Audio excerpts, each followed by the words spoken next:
అందరికీ నమస్కారం అండి. Welcome to Shashi media. ప్రస్తుతం మనమైతే రాష్ట్ర రాజధాని అమరావతి ప్రాంతంలో ఉన్నాం.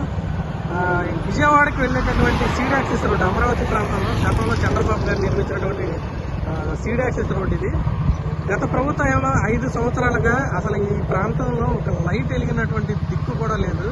ఎప్పుడు చూసినటువంటి కారు చీకట్లో కమ్ముకుపోయి అసలు కనీసం ఈ రోడ్లో ఎవరైనా సైక్లిస్టులు కానీ లేదా లైట్లు లేకుండా ఎవరైనా వస్తే యాక్సిడెంట్లు అయిపోయేటటువంటి పరిస్థితి.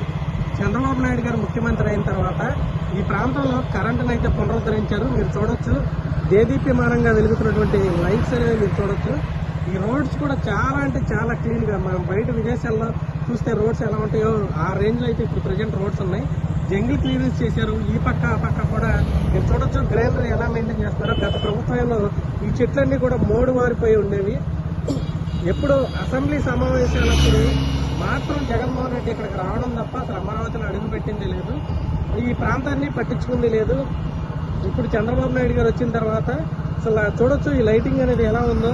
ఇప్పుడు సమయం అయితే రాత్రి అయిపోయింది. ఈ పక్క పక్క కూడా చూడొచ్చు. ఇది యాక్చువల్గా 3 రోడ్లు అంటే 6 లేన్స్గా అయితే ఈ సీడ్ యాక్సెస్ రోడ్లు వేశారు. ఇక్కడ నుంచి దొండపాడు వరకు అయితే ఉంది ప్రజెంట్. ఉండవల్లి దగ్గర నుంచి ఈ రోడ్లు అయితే ఎక్స్టెన్షన్ చేశారు. రోడ్స్ అనేవి ఎలా మెయింటైన్ చేస్తున్నారు, ఈ గ్రీనరీ ఎలా మెయింటైన్ చేస్తున్నారో చూడొచ్చు.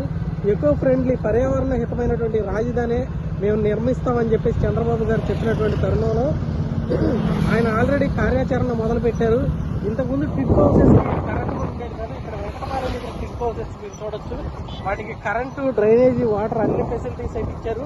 చిన్న చిన్న షాప్స్ పెట్టుకుని కొంతమంది జీవనోపాధి కూడా పొందుతున్నటువంటి పరిస్థితి. గతంలో జగన్మోహన్ రెడ్డి గారు ఉన్నప్పుడు ఏదో కేటాయించినా కూడా ఈ ప్రాంతంలో ఉండటానికి జనం భయపడ్డారు. ఎందుకంటే ఇక్కడ మౌలిక వసతులు లేవు, సరైన రోడ్స్ లేదు, డ్రైనేజీ ఫెసిలిటీ లేదు, అలానే వాటర్ లేదని చెప్పేసి మాట్లాడినటువంటి తరుణంలో ఇక్కడ అన్ని ఫెసిలిటీస్ కల్పించారు. మీరు చూడొచ్చు టిట్ హౌసెస్ లో లైటింగ్ అనేది అది కనిపిస్తుంది. లైటింగ్ టిట్ హౌసెస్ అలానే ఇప్పుడు ఏవైతే ఇక్కడ మొక్కలు కనిపిస్తాయో దాని పక్క ఉంటే మరో సపరేట్ రోడ్ అయితే వేస్తున్నారు. అండర్ గ్రౌండ్ డ్రైనేజ్, అలానే అండర్ గ్రౌండ్ ఎలక్ట్రిసిటీ కావచ్చు, లేదంటే కేబుల్స్ ఏవైతే ఉంటాయో మొత్తం కూడా ఇంటర్నెట్ కి సంబంధించిన కేబుల్స్ కావచ్చు, ఎలక్ట్రిసిటీ కేబుల్స్ కావచ్చు, ఏవైనా కూడా మొత్తం అమరావతిలో అండర్ గ్రౌండ్ లోనే వెళ్ళేటట్టుగా అయితే డిజైన్ చేశారు. ఇక్కడ ఈ రోడ్డు చూడండి ఎంత బాగుందో వచ్చిపోయే వెహికల్స్ తో.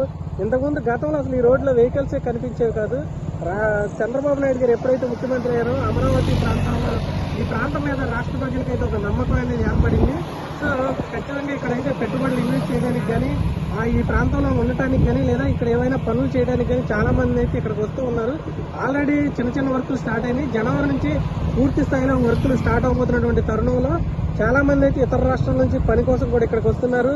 గతంలో చేసి పని చేసి ఆగిపోయినటువంటి బిల్డింగ్స్ ఏవైతే ఉన్నాయో ఎన్జిఓ క్వార్టర్స్, అలానే హైకోర్టు జడ్జి బంగ్లాలు, అలానే MLA MP quarters, IAS IPS quarters, ఇవి మొత్తం కూడా కంప్లీట్ చేసే పనిలో ఉన్నారు. 70 నుంచి 80% పూర్తయిపోయినటువంటి బిల్డింగ్స్ ఇంటీరియర్ అండ్ ఎక్స్టీరియర్ కొద్దిగా చేస్తే ఆ బిల్డింగ్స్ అనేవి వచ్చేస్తాయి. ఇప్పటికే మన రాష్ట్ర ప్రభుత్వం వీళ్ళందరికీ కూడా అద్దెల రూపంలో లక్షల కోట్ల రూపాయలు అయితే వాళ్ళకి చెల్లిస్తూ ఉంది. ఈ పూర్తయినటువంటి తరుణంలో త్వరితగతిన కనుక పూర్తయిపోతే ప్రభుత్వానికి అయితే కొన్ని కోట్ల రూపాయల అద్దెలు అనేవి మిగిలే పరిస్థితి ఉంటుంది.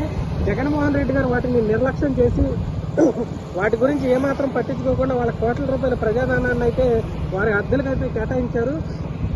చంద్రబాబు నాయుడు గారు సాధ్యమైనంత త్వరలో ఈ బిల్డింగ్స్ అన్నింటినీ పూర్తి చేసి వారిని ఇక్కడే ఉండమని చెప్పి ఆ డబ్బులు కూడా ఆదా చేసే పని అయితే చేస్తూ ఉన్నారు. మీరు చూడొచ్చు ఈ పక్కన లైట్స్ కనిపిస్తే చూడండి, ఆ పక్కన ఇంకొక రహదారిని కూడా అభివృద్ధి చేస్తూ ఉన్నారు.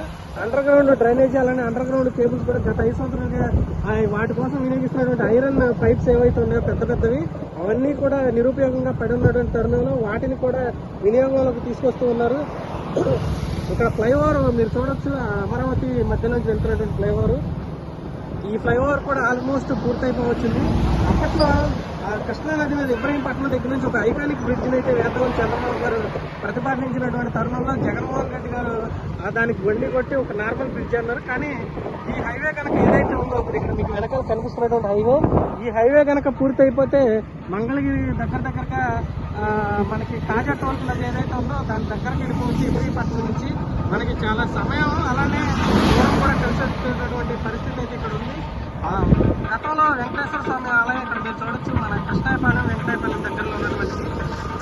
ఇక్కడ ఎప్పుడు చూసినా కూడా జస్ట్ ఏదో నార్మల్గా ఉండేది. ఇక్కడైతే ఈ గుడి దగ్గరికి భక్తులు కూడా విపరీతంగా వస్తున్నారు. ఇక్కడ అన్ని రకాల పూజలు కూడా ఇప్పుడు ఇక్కడ ఆల్రెడీ స్టార్ట్ అయిపోయినాయి. గతంలో ఏవైతే కంపెనీలు వాళ్ళు ఇక్కడ వర్క్ స్టార్ట్ చేశారో ఈ చుట్టుపక్కల వాళ్ళు ఆల్రెడీ వాళ్ళ సైట్స్ ఏవైతే ఉన్నాయో వాటిని స్వాధీనం పరుచుకునేటటువంటి ఆ పనిలో కూడా ఉన్నారు. మీరు చూడొచ్చు దేదీప్యమానంగా వెలిగిపోతున్నటువంటి వెంకటేశ్వర స్వామి టెంపుల్. భక్తులు కూడా విపరీతంగా ఇక్కడికి వస్తున్నారు. సో లైటింగ్ ఇవన్నీ కూడా చూడొచ్చు. అమరావతికి వస్తున్నటువంటి పెట్టుబడిదారులు ఇన్వెస్టర్స్ ఎవరైతే ఉన్నారో వారిని ఆకర్షించడానికి చంద్రబాబు నాయుడు గారు అయితే ఈ ప్రాంత రూపురేఖలు మార్చడానికి కూడా చాలా తీవ్రంగా కృషి చేస్తున్నారు. ఆల్రెడీ దాదాపు 15 నుంచి 20 వేల కోట్ల రూపాయలు అమరావతి కోసం సమకూరినవి. కొంతమంది మాట్లాడుతున్నారు అమరావతి ఒక్కటేలా ఉంది, అమరావతి కోసమే డబ్బులన్నీ ఖర్చు పెడుతున్నారు అంటున్నారు. కానీ ఇన్వెస్ట్మెంట్లు మొత్తం రాష్ట్ర వ్యాప్తంగా చంద్రబాబు నాయుడు గారు తీసుకెళ్తున్నారు. రాయలసీమ అలానే ఎలక్ట్రానిక్స్ హబ్గా, అలానే ఉత్తరాంధ్ర ఐటీ అండ్ ఫార్మా హబ్గా అయితే తీర్చిదిద్దుతున్నారు. గూగుల్ వంటి కంపెనీలతో ఎంఓయూలు కూడా కుదుర్చుకున్నారు. వైజాగ్ ప్రాంతంలో ఆల్రెడీ స్థల కేటాయింపులు కూడా జరిగిపోయినట్టు తెలిసింది. త్వరలో గూగుల్ వైజాగ్లో కార్యకలాపాలను అయితే ప్రారంభించేటువంటి పరిస్థితి. మరికొన్ని సాఫ్ట్వేర్ కంపెనీలు కూడా ఆల్రెడీ అక్కడ కొన్ని పనిచేస్తూ ఉన్నాయి. చంద్రబాబు నాయుడు గారు ఉన్నప్పుడు మిలీనియం టవర్స్ లో చాలా కంపెనీలు అయితే పనిచేస్తూ ఉన్నాయి. జగన్మోహన్ రెడ్డి గారు వచ్చిన తర్వాత నేను విశాఖను రాజధాని చేస్తానని చెప్పి అందులో ఉన్నటువంటి కంపెనీస్ అన్నింటినీ కూడా వెళ్ళగొట్టిన పరిస్థితి. ఋషికొండలో కూడా దాదాపుగా 400 నుంచి 500 కోట్ల రూపాయల ప్రజాధనంతో ప్యాలెస్ కూడా కట్టుకున్నాడు. మరి ఇప్పుడు దాన్ని ఏం చేయాలో తెలవడం లేదు. దాదాపుగా 5 నుంచి 10 లక్షల రూపాయలు నెలకు మెయింటెనెన్స్ ప్రభుత్వం మీదే భారం పడుతున్నటువంటి పరిస్థితి. దానివల్ల జగన్మోహన్ రెడ్డి గారు ఎప్పుడు కూడా రాష్ట్ర ప్రయోజనాలని కోసం చూడకుండా వ్యక్తిగత ప్రయోజనాల కోసం మాత్రమే ఆయన పనిచేసినట్టుగా తెలుస్తుంది. మనం ఇప్పుడు ఏదైతే మంచన సత్యనారాయణ రాజు గారి ఆశ్రమం ఉందో అక్కడ దగ్గరలో ఉన్నాం. ఈ రోడ్డు ఎక్కడ వరకు అయితే ఉందో దొండపూడి వరకు కూడా ఇదే విధంగా రోడ్స్ అయితే మెయింటైన్ చేస్తున్నారు. చాలా నీట్ గా క్లీన్ అండ్ గ్రీన్ గా ఇక్కడ వర్కర్స్ ఎవరైతే